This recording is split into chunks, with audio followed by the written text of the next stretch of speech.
Kiddos, this is Miss Stark with another video. This time we're going to be looking at multi-digit division, INB. So with multi-digit division, it's very similar to regular division. The only problem is we have a big number, such as 84 at the top. The way I like to do it is either by guessing or checking, or by making a multiplication chart of the multiples. With the partial quotient, that's kind of our guess and check. For this one, we guessed, okay, well, probably 500 would fit in there. And we did 500. We needed a little bit more, so we did 200, and then so on and so forth. And all we did really was look over here where it says 5, it says 420.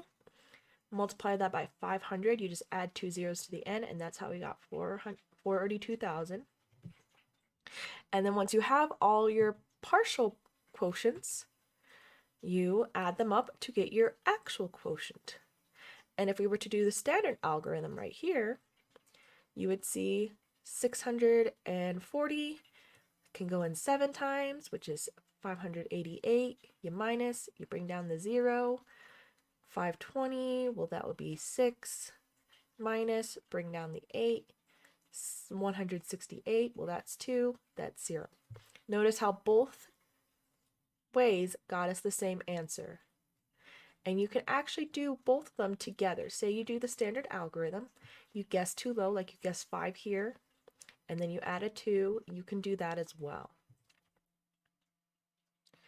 Now, here is a step if you have trouble with dividing. Step 1 is to rewrite the problem if necessary. So down here, as you see, our problem is written like a regular division problem. So we need to put it in long division form. Divide the first part of the dividend, which is the number inside the box, by the divisor, the one outside the box. So what this means is, can 84 go into 6? No. 84 go into 4? 64? No. 84 go into 640? Yes. That's where you stop. You don't keep going because it needs to be a divisor between 1 and 9. Okay, at least for standard algorithm. Here you can use multiples of tens and hundreds and such. Write the product of the first part of the dividend. So here we're like, okay, well, 84 can go into 640 7 times because 7 times 84 is 588. So we put the answer here for 7 times 84. It goes right here. Then we subtract them. That can't go in, so we do 10 minus 8, which is 2. I need to borrow, so 13 minus 8, which is 5. And then bring down the 0 because 84 can't go into 52. And then I repeat steps 2 through 4. Well, 5 technically, because you keep repeating until it goes. Until we're left with either 0 or rounded to whatever place it wants us to round. Okay, so over here are some videos. If you click here, you'll find some videos of a standard algorithm and a partial quotient. Here we're going to be using the standard algorithm. As you can see, my division problems are color-coded by what my divisor is. So orange is 21, pink is 13, and purple is 26, which match my little multiplication tables I made down here. So my first one I'm going to start with is 777 divided by 21. Well, I don't know my 21s, but I know 21 times 1 is 21. I add 21 to that, it's 42.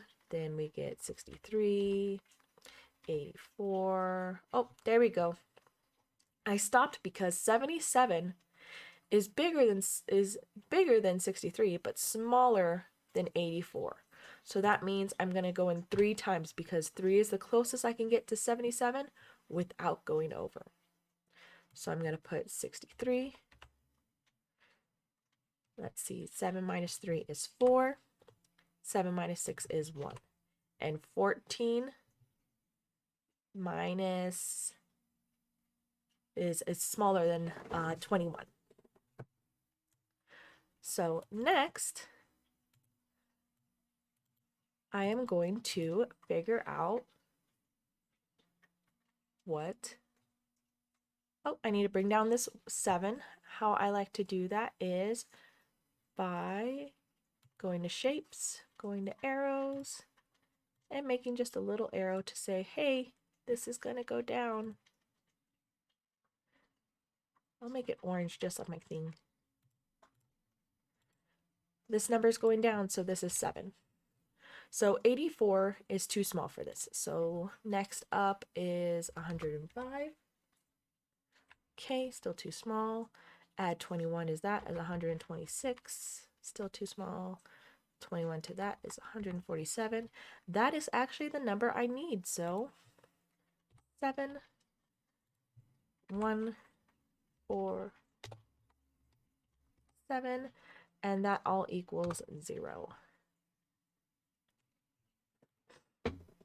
So my answer here is 37.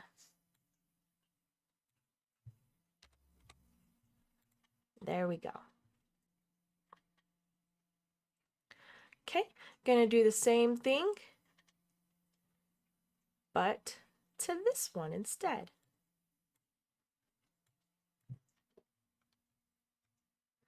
So we do 13. I didn't need these two, but if you want to, you can fill those out, by the way. 13, I don't know my 13s, but I know 13 doesn't go into 12. So let's see how many times 13 can go into 120. So 13, 26, 39, 52, 65, 78, oh, not 18, 78.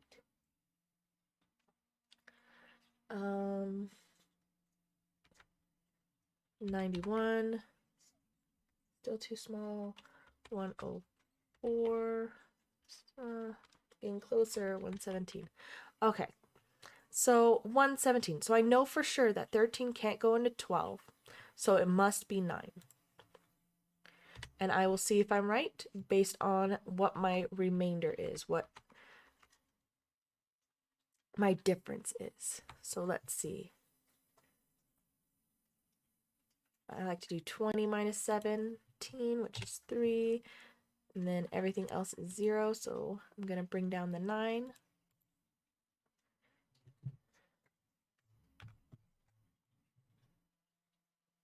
Make this pink instead.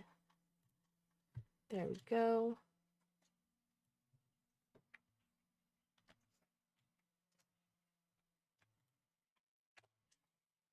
Let's see, this becomes 9. 39 is 3.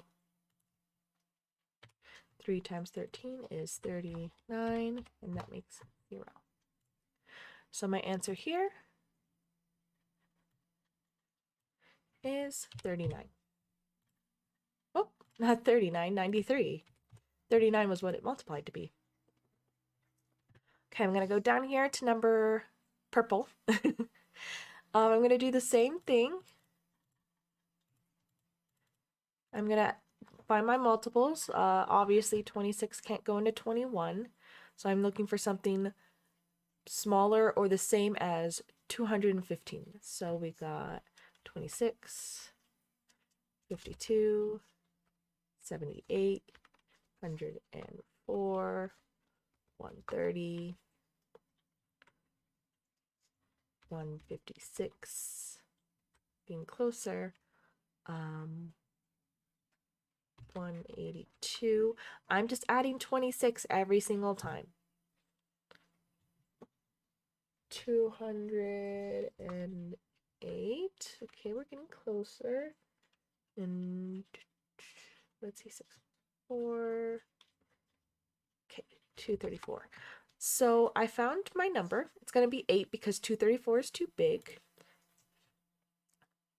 And I am putting it above the 5 because the 5 is the last place value I'm using to find this number. So 215, I put it over the 5 because the 5 is the last digit I'm looking for with this number. So this is 208. Let's see, 15 minus 8 is 7. Gonna bring this down. Make it purple.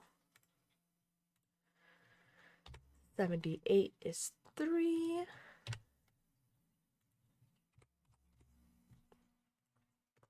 Having these little multiplication charts really does help because then I don't have to memorize all these answers or guess and check. It's all right here for me. And all I did was just keep adding. I did 21 plus 21 is 42 and 3 and just so on and so forth. Same with 13 and 26. I just kept adding. I made my chart first and then add down. And then here my answer will be 83. And that's all there is to it. All you have left is to solve this one. Luckily, the multiples are basically all right here for you, except for 8 and 9. So if you need 8 and 9, what I suggest you do is just add 21. If you have any questions, let me know. I hope this video has helped, and I can't wait to see you guys next time. Bye!